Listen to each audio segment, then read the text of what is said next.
everybody, Sarah here at the Big Blue House Homestead. Today I'm going to talk about a tomato, one variety, that's it. And the reason being is because I have got to brag about this tomato plant.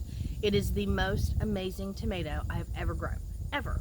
Now I've gardened for a long time, gardened majority of my adult life on my own, gardened with my parents when I was younger, gardened in the backyard as a teenager sort of thing. But when I got serious about growing food, this tomato should have always been grown in my garden. And the reason being is because it is absolutely amazing. I mean, by far amazing. It is the best tomato plant and tomato variety I've ever grown. Now I'm starting slips from them now by cutting the suckers and getting the rooting system going. And I plan to plant more because I want to isolate them and get a ton of seeds, because this is the tomato I will always grow. This replaces every tomato I've ever grown, ever. It's amazing. So we're going to go down to the garden and I'm going to talk about Reverend Morrows Long Keeper tomato.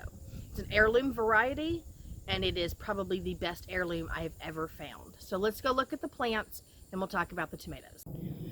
All right, these are the Reverend Morrows tomatoes. Now, I only planted 5 plants. I regret that. I should have done more. They run from the end of that trellis all the way over to about here where this lamb's quarter's growing. But look at those beautiful plants. This is what all of my other heirlooms look like. I've pulled majority of them. These, I was giving them another shot and they just kept dying. So I've got a few suckers if I wanted to grow some more. They're purple Cherokee. If not, I'm just pulling them and they're done.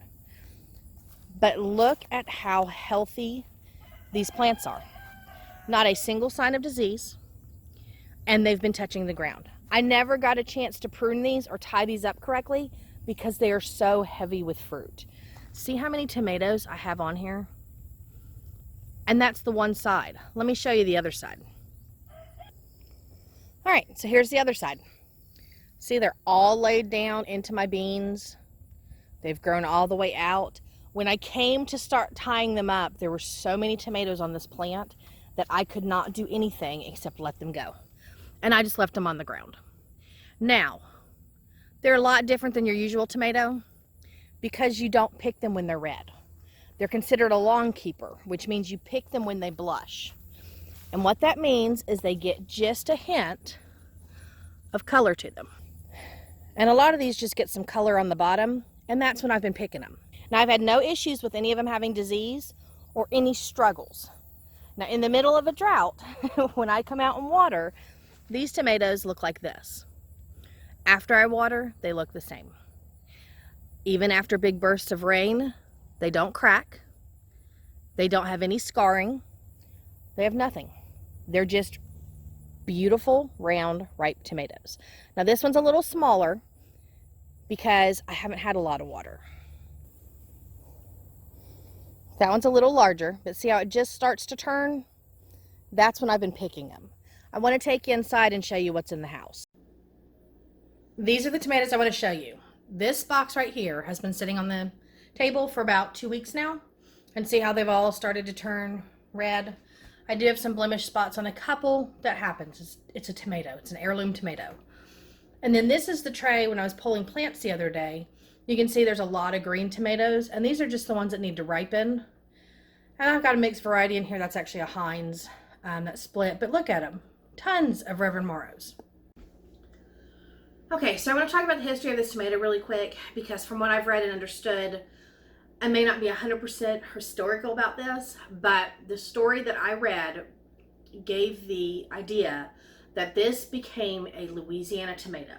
And the reason being is because there were some slaves fleeing from, I believe it was Florida. And as they came into Louisiana, this reverend hid them in their church, in his church, and they were able to get away from slavery. And as a thank you, they gave him a bag of tomatoes because they brought the tomatoes with them to have food on the road. And they gave him these tomatoes, and he just set the tomatoes to the side, and weeks went by, and these tomatoes never rotted. So he saved the seeds from them and decided to start growing them. And they gave the tomato variety the Reverend's name and not the slave's name because nobody remembered his name. But I think it's pretty fascinating that this was a thank you gift for helping somebody out in the way that they did. And I'm going to be growing them every year because we're going to look at these tomatoes now and I'm going to show you how amazing these things are. these are the tomatoes that I just picked while we were outside. This one is a week old, and these are a couple weeks old. And you can see there's not much difference in the color. This one's maybe turned a little more red. But they're supposed to keep 6 to 12 weeks after you actually, pick them off the vine. And it's better to pick them when they're more green, and don't wash them because you want that natural coating on there. But I just want to show you the insides of these tomatoes because surprisingly, even one that's fresh picked is really nice and red, and it smells good. Really, really good. And these I did wash because I'm cutting them and I'm going to eat them. But there's the one that's been keeping for about a week, and see, it hasn't fully ripened either. And then I picked two that are a little older because you can see the difference. One's a little more ripe than the other. So let's check out this one first. And that one looks like it's about 95% completely done. And it smells really good too. And then here's the one that has the more red skin, and look at that. So you can see clearly that after 2 weeks time, this tomato's fully ripe where these aren't. And what's really neat is this should last even longer. I'm going to leave some on the counter in the box still and see if I can keep them as long as I can. They say to do what's called the finger test, and that's where you pick it up and you just press your thumb in. And if it pushes in, then it's ripe. It's ready. If it's too mushy, it'll be bad in the inside. So you want to check them, every day, every couple days. But looking at this tomato right here, this is a perfectly ripe tomato. And if I can get that to last for a couple more weeks, up to a month, then I can have fresh tomatoes in the wintertime instead of having to buy store-bought. So I'm absolutely happy with this variety. I think it's a great variety to grow. Like I said, no blemishes, no cracks, no issues. The skin is a little thick. You can see I took a bite of that and I couldn't bite through the skin. When they're a little acidic, but they have that really good heirloom flavor. But for what they are, I have heirlooms that I can put on the counter, and 2 days later, they're overly ripe and I have to toss them if I haven't used them already. And I have the same with cherry tomatoes and things like that. So for this to be a tomato that can last as long as it does, it's a brilliant way to have fresh tomatoes in the winter. And look at that. Nice, perfect, beautiful tomatoes. Now with the next round that I'm doing, I'm actually putting them into a raised bed that has wheels so that if I need to, when it gets cold outside, I can push them into my greenhouse.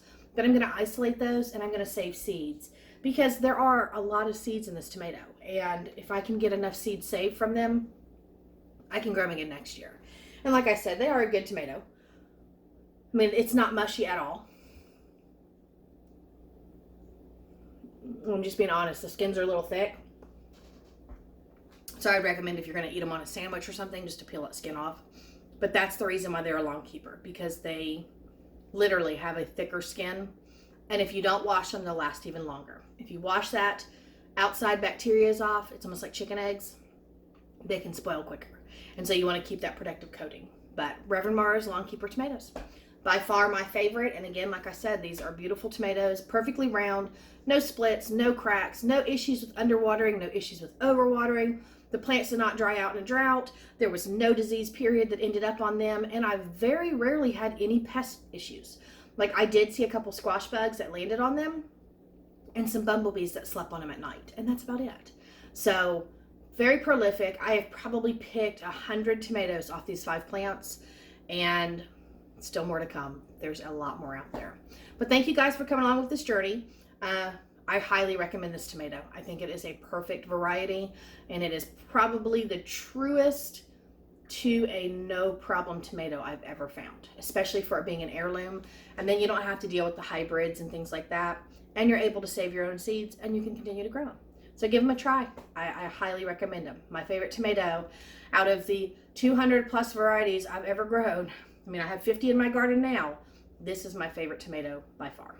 So thank you guys, and I'll see you in the next one. Bye.